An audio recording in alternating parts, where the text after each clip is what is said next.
Welcome back, all you Fabricans and Fleshbags, to the super, not funny show reviews. This time we're reviewing the season finale of Peacemaker, coming to you from HBO Max. So was it good? Was it bad? Should you be watching?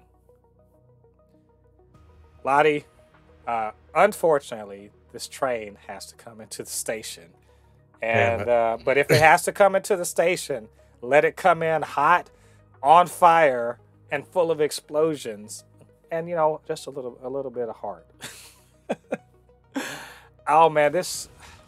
So, the situation at the end of episode 7 was there's a cow, and there's a bunch of butterflies that's gonna teleport it away, and there's our ragtag group of the 11th Street kids that've got to go deal with it, and they don't have Mern anymore. So now Harcourt is leading the charge. And that's how we start. And let me tell you, I checked the time on this. I was like, it's like 43, 44 minutes long. I was like, this is going to be a very lean, and to the point finale. And they didn't disappoint. It absolutely was that. I mean, let's just say, This ending was cool. Yeah, was really cool. I will also say, now I'm gonna have a little bit of criticism, but it's just a small thing. I also think that the budget showed on this too, only in the sense that it was very much all shot in one place. There's all the location shooting was in one place. All the set stuff was in one spot. That said, I really like this episode. So I don't know, LADI. What did you think, man? man. Listen, this was a beautiful, almost, I'll say it, masterpiece. This was a masterpiece of that is how you end a season right there. James Gunn, we are not worthy. I mean, this is probably one of the best season finale shows I've seen. The way it ended, it was so perfect. Like, the emotions that I was feeling in the end was a mix of happiness, sad. It's just, God, this show. And like you said, of course, the budget wasn't very high, but listen, that's fine. James Gunn was like, the guy was probably like, "Hey, sir, we only have this much money left. I hope you're not mad." And James Gunn is like, "I've done worse. Bring it on." And God, I loved it. Loved this episode. Yeah, So there was not a lot of heavy lifting needed to be done here. To be honest, it was pretty straightforward. This thing is in a place. Let's go there, and let's just mess up their entire plan. Or say, what are you doing? Thwarting my plans. Yep, thwarting my plans. Pretty much, that was it. And nobody has superpowers, and all these things are superpowered, and they're like ants around an anthill. They're all in high alert, and everyone sort of gets their chance to do their thing in this. I love that John Economos was legit infiltrating something. He's always been the guy in the rear with the gear. And he walks in there and just, so what are you doing here? I got this bag. Okay, got keep this going. Bag. Go ahead, keep going. And his response to he's like, "Oh no, not another kaiju." I was like, that's right. He is the guy that said, "Holy shit!" He's like, "Holy fuck, we have a kaiju." Eat you, not another fucking kaiju. First we had a fucking starfish. Now we got a fucking caterpillar. It's like it's a giant fucking caterpillar. It was a good callback to the Suicide Squad. And also, and you were talking about the many emotions. No kidding.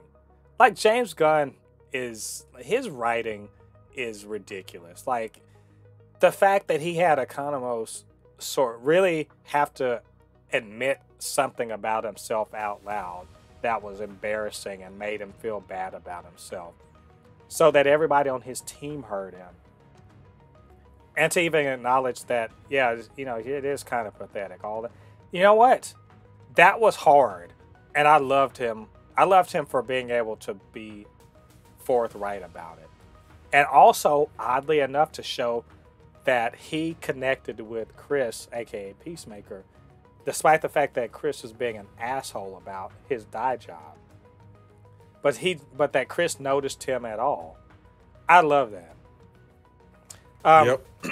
As you know, it's, throughout the episode, just things like this are going on. You know, Harcourt absolutely leading from the front. You know, Vigilante being his weird, you know, sociopathic self, and to see that that you know that they have a great action scene, a wonderful action scene. That action scene, John Wick would have been proud of the way they were going in and just beating the hell out of everyone, just going ham. You know, I love that. I love that. You know, even Leota gets like some great action bits. It's that's, I mean, just on the action front, it really delivered. There's explosions and, you know, debris falling and all sorts of fun stuff like that. But there's also connecting between characters, because, you know, Chris is upset. He's really upset that someone he really thought could have been a friend kind of screwed him, you know. And to see the way that the final episode sort of mends that bridge really felt good, you know, really felt good. Mm-hmm.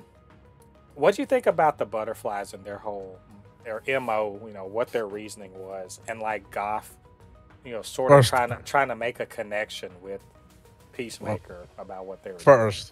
First, let me just say this. Ew.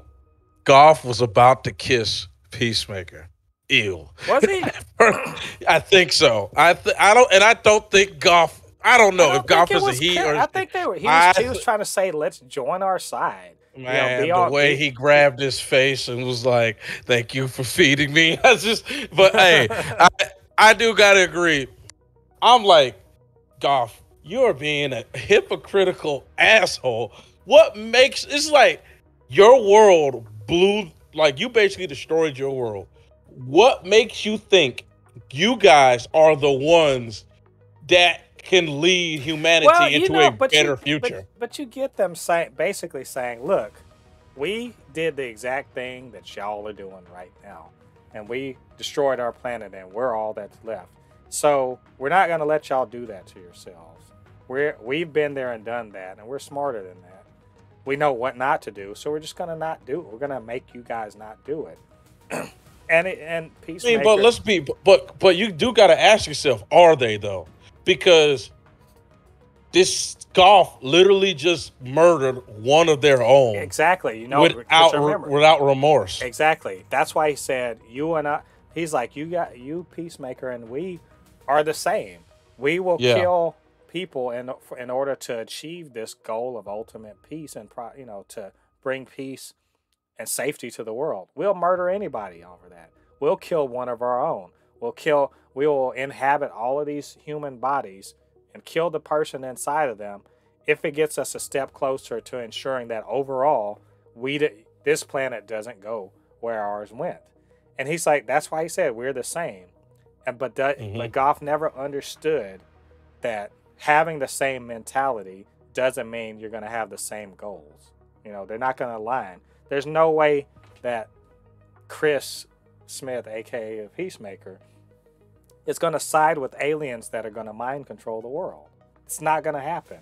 He's too much of his father's son to think that that's the right way to go. He'll murder people in order to like get people out of the way in order for there to be peace, but he won't force people to, you know, to be mind controlled to have peace. Not the same thing. Mm-hmm. And so ultimately Goff, you know, at least his body gets killed, but there's also some humanity within Peacemaker, because he doesn't kill Goff like he killed, you know, the other guy, you know, the one of the last butterflies, by shooting him in the head. He didn't kill Goff that way. He let Goff be free, to escape. Which, there's at least he has that in him. He's not the same Peacemaker that was in the Suicide Squad. And that's, I think, ultimately the best thing that this show does is grow the characters. Nobody in this show is the same as they were in episode 1. Not one person.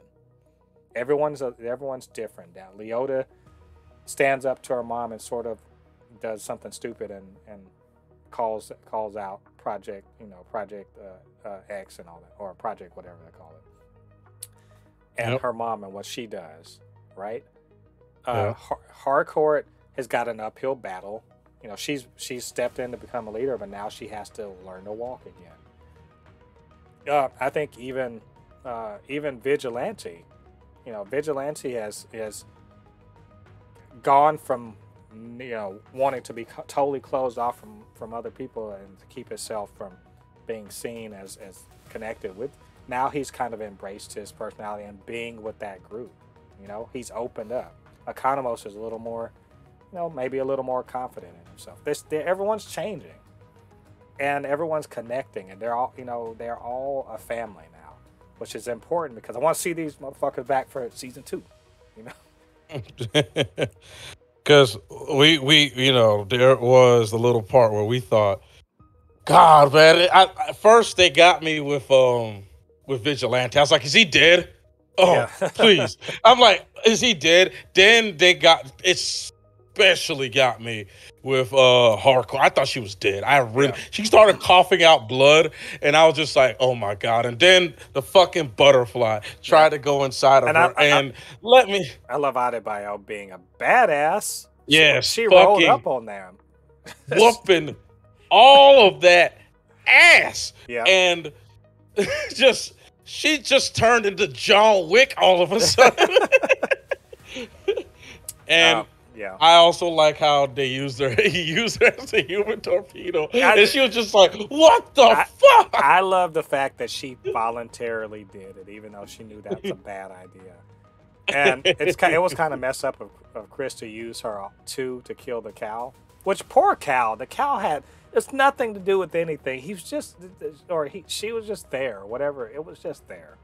But had to die, Which is like all sorts of fucked up because James Gunn has said that that in that final scene where we see Peacemaker and Goff, the butterfly, he feeds him.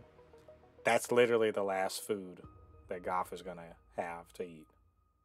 Which sucks. It's kind of fucked up, but also, that's the sort of person Peacemaker is. He's not gonna kill him because why? They connected. They in a way. Speaking of Chris, obviously he grew the most.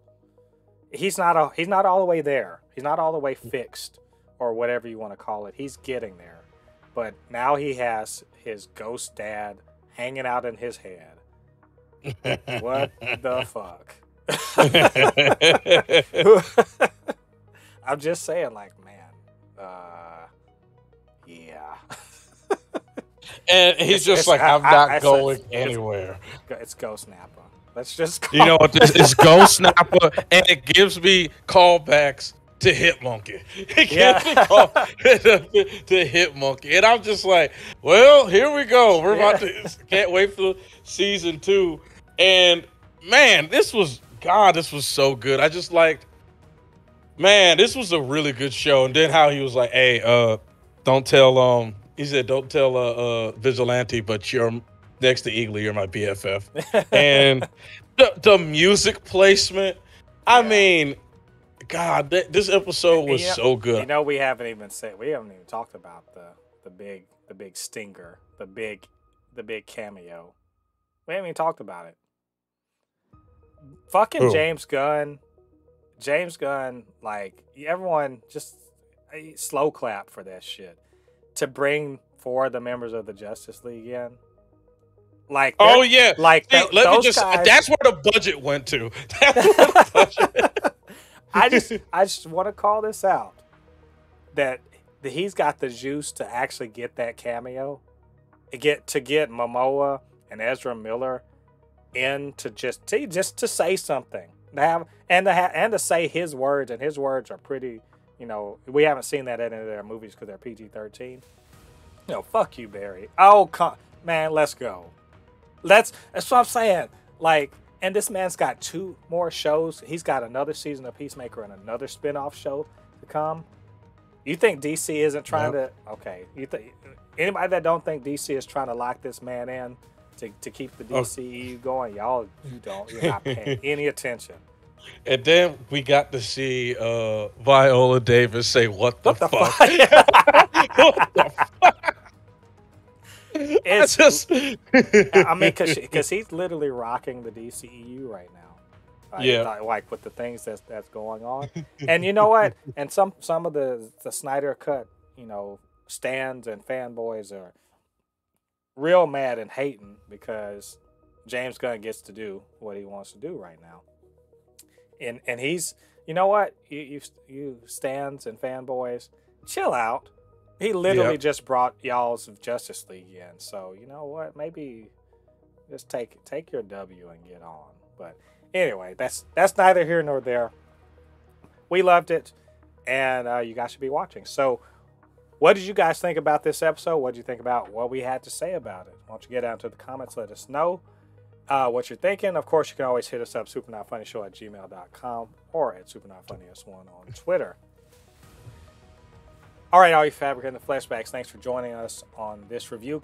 Come back to the channel. We've got many more reviews forthcoming, and of course, our podcast. So check all that out. In the meantime, I've been Mo De Pupe, your resident fabricant and commenter extraordinaire on all things pop culture, joined by the anime expert, video game designer, and lover of all things superhero, my good friend LADI.